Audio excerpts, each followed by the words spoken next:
Archana. Welcome to my kitchen. In today's recipe, I'm going to show you how to make mooli parathas. Mooli parathas are made out of grated radish and flavored with coriander and green chilies and roasted cumin powder. It is slightly different from the way we make parathas generally, where it is stuffed. Here, I'm going to be mixing it along with the dough and making the mooli paratha. Without wasting any time, let's dive right in to see how to make this dish.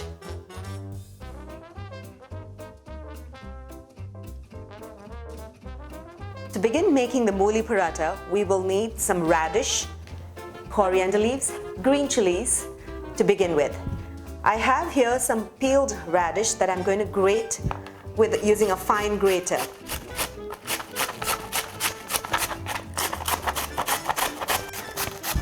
I've grated about 3 to 4 radishes here, depending upon the size of your radish. You should have about at least 2.5 to 3 cups of radish, because when you saute the radish, it shrinks in size. In our next step, I'm going to chop up some green chilies. Adding green chilies also adds a spicy crunch to the parathas, which I like. And of course, lots of chopped coriander leaves. This adds immense flavor to the mooli paratha. Now that we've grated the radish, chopped the green chilies and the coriander, let's go ahead and saute the radish for the mooli paratha. To begin to cook the mooli or the radish, we will first add about 1 tablespoon of oil into the pan. Once the oil is heated, add in the cumin seeds,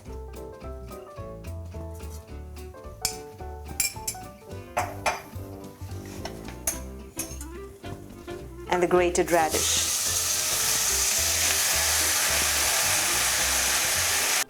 Drizzle in some salt and saute the radish until it is soft and cooked well. This takes about 3 to 4 minutes.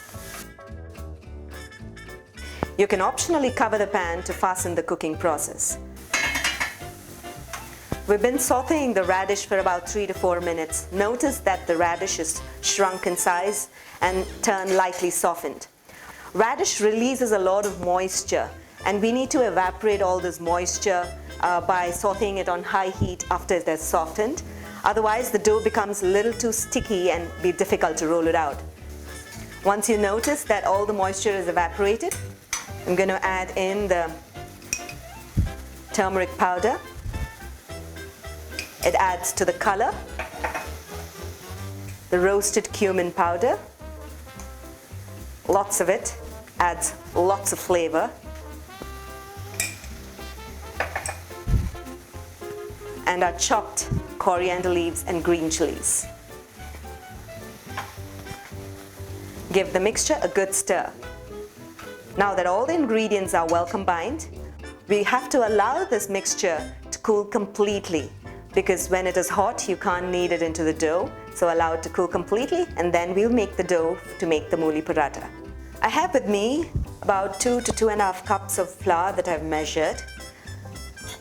To this, I'm going to add in the cooled mooli mixture.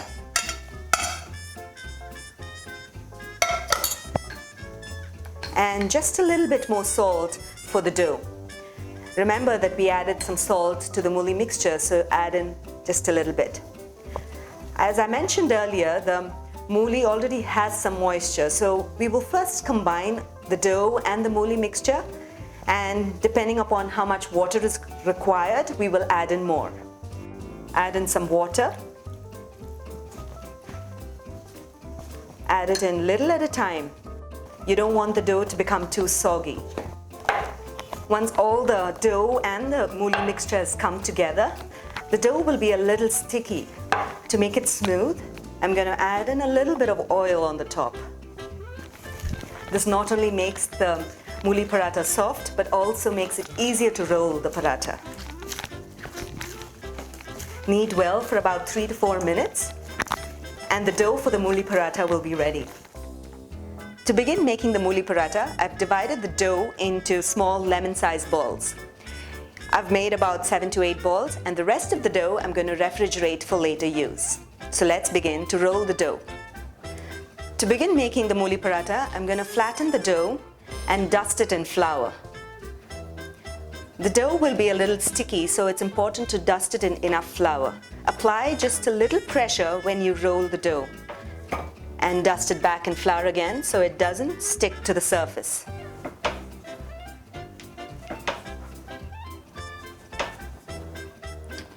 The thickness is purely your choice. I like to roll it thin so it tastes nice and soft and stays for a longer time as well. Now that I've finished rolling all the dough for the Mooli Parathas, I have here with me a preheated skillet. I like to use an iron skillet because when you cook the paratha on an iron skillet, it remains soft and also turns crisp and uses just a minimum amount of oil as well. So to begin cooking on the preheat skillet, I'm going to add in the paratha. After about 10 to 20 seconds, flip over the paratha and notice that one side of the parathas has begun to cook. At this stage, I'm going to add in some oil. You can also add ghee to the paratha. Adding ghee gives a different flavor and taste as well and makes the parathas soft if you want to take it for traveling. Keep flipping and turning the paratha to cook it until you notice that it has some brown spots. Make sure you just give light pressure and not press it down too much. Pressing down too much will make the paratha crisp and not soft. The moment you notice brown spots, you know that the paratha is cooked and you transfer it to a plate.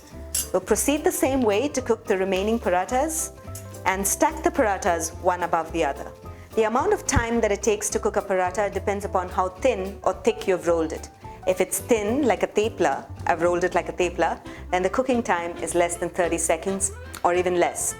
But if you've rolled it thicker, then it takes a little while longer. Make sure you stack the parathas one over the other, so this creates moisture for each of the parathas and they remain soft for a longer time.